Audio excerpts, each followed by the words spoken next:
365, a kind of troublesome Tuesday after the Eagles lost two consecutive games. They still are exactly where they were 2 weeks ago.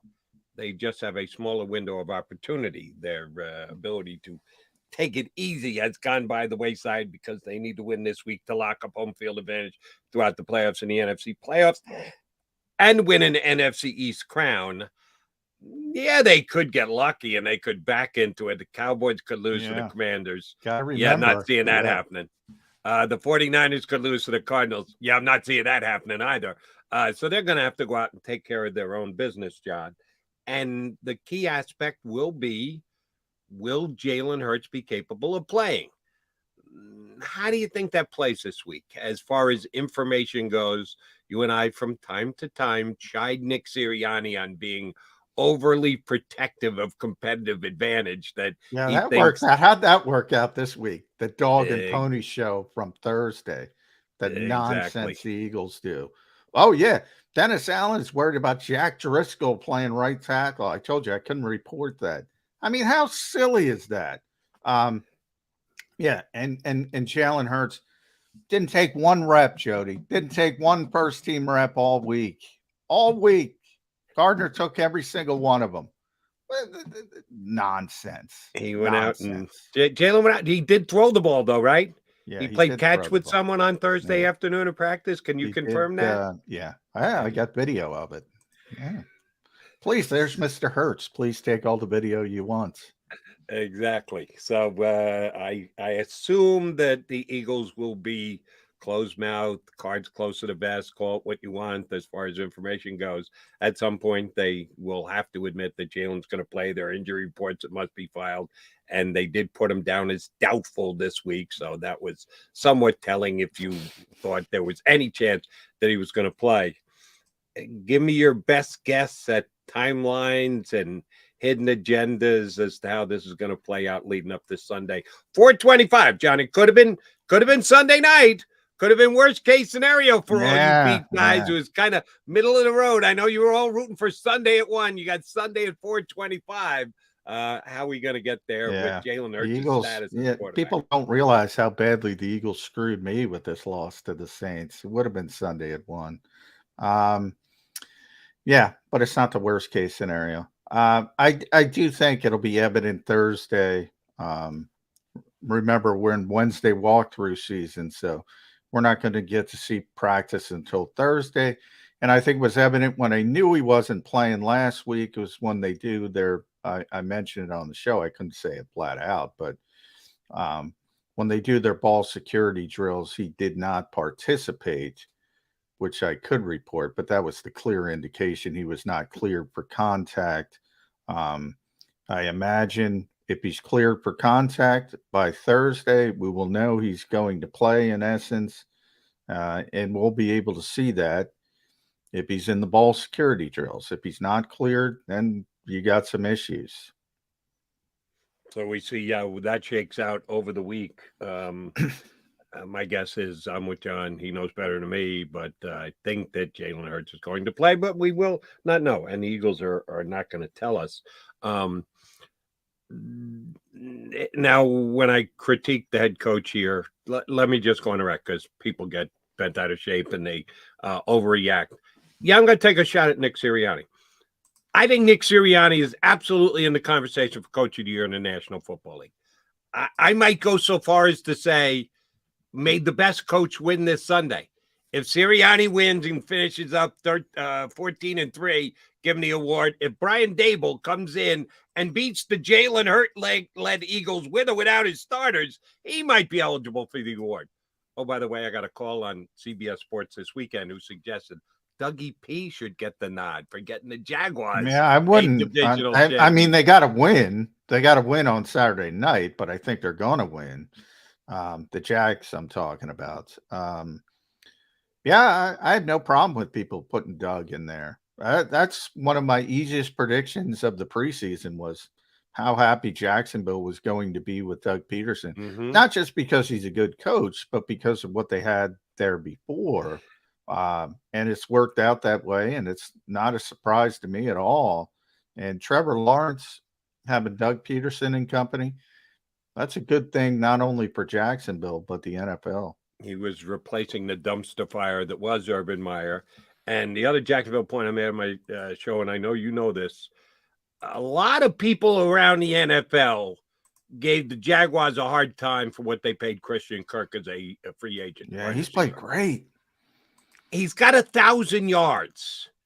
They needed a first-team lead guy, wide receiver. They knew they were overpaying him, but to get him to come to Jacksonville, a bad team that didn't look like they were going anywhere on paper, with a new head coach, they had to overpay to get him. They did. He has lived up to the paycheck they did. They lauded on him. Oh, by the way, the Eagles were in the running for Christian Kirk. They really wanted Chris. The Jaguars did the Eagles a favor because if they'd gotten Christian Kirk, then chances are they don't trade for A.J. Brown. So you should thank the Jacksonville general manager twice over for making that move. Congrats for getting a player who's lived up to his contract and allowing the Eagles to get an even better player than Christian Kirk. So I did talk too much about the Jaguars on my CBS show this weekend. This conversation started. I will say this though, Jody, because if Christian Kirk would have came here, I think people would have been thrilled. I think he's a good player. Now, because remember, you don't know, you don't have AJ Brown, right. So you don't know AJ Brown. He's somewhere else, wherever. Maybe Tennessee keeps him. Maybe they trade him somewhere else. I think they would have been very happy, but yeah, sure. they got a better player, so they got lucky. The 2020 hindsight is a beautiful thing.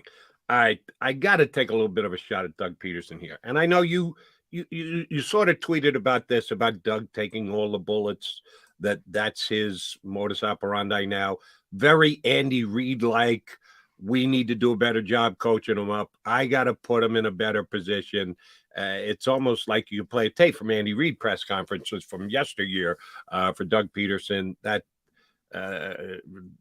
pick 6 was somehow Doug Peterson's fault. Really? You can question the quarterback. You can question the wide receiver. Nick's fault. Yeah. Somehow it's on Nick that play came down. So more power to him. I used to roll my eyes when Andy did it, so I'll roll my eyes now when Coach Sirianni does it. But he's doing what he feels he must to protect his players, which basically is a good thing. But here's where he lost me yesterday.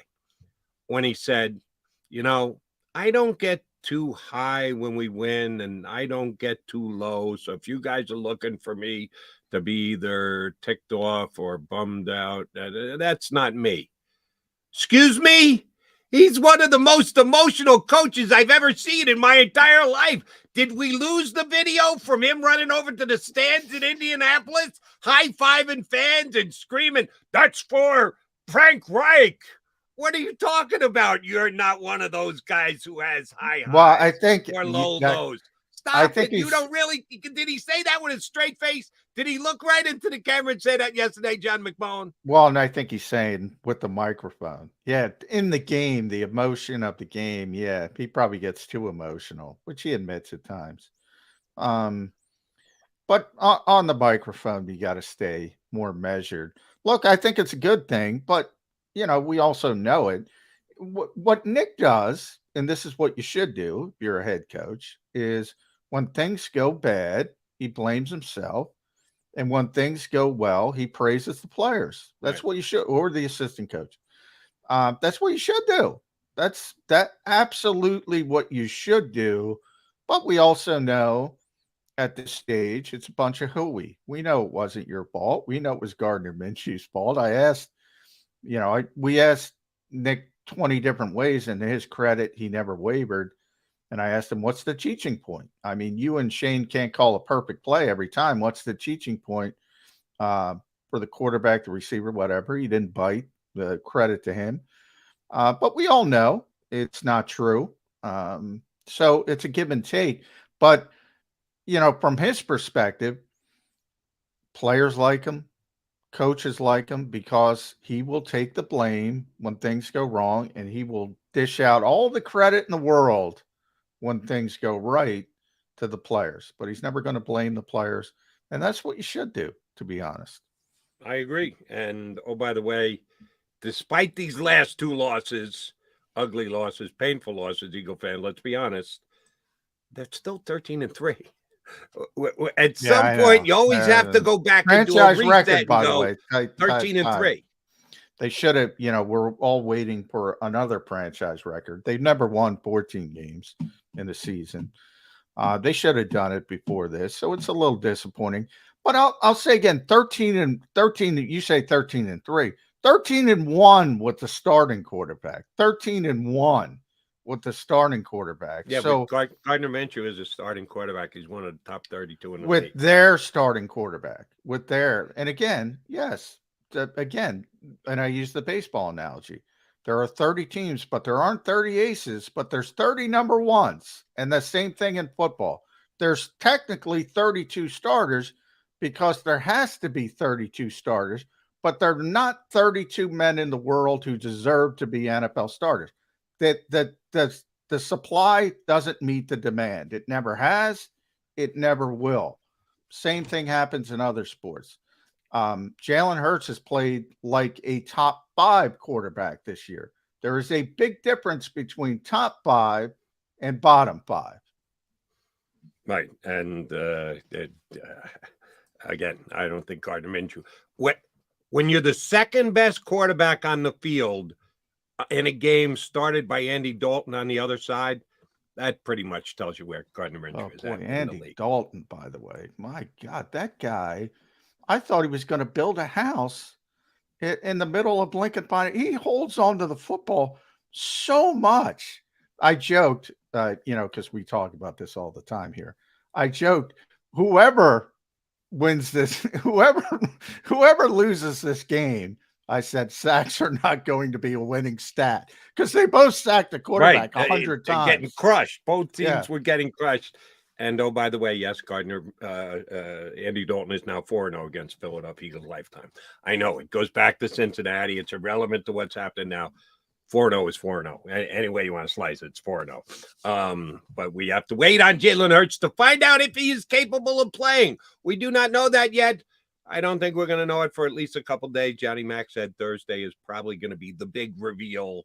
And if Nick Sirianni had his druthers, he'd probably try and wait till Sunday at 12:30. Or no, at 4 o'clock, since it's a 4:25 start. If he thought he could keep it under wraps, he would attempt to do that. Sorry, Coach, that can't happen this week. All right. John McMullen, Jody McDonald. We're taking a quickie timeout. When we return, one of our regulars, Chris Franklin, does an outstanding job covering the Eagles for NJ.com. He's going to jump on with us here on Bird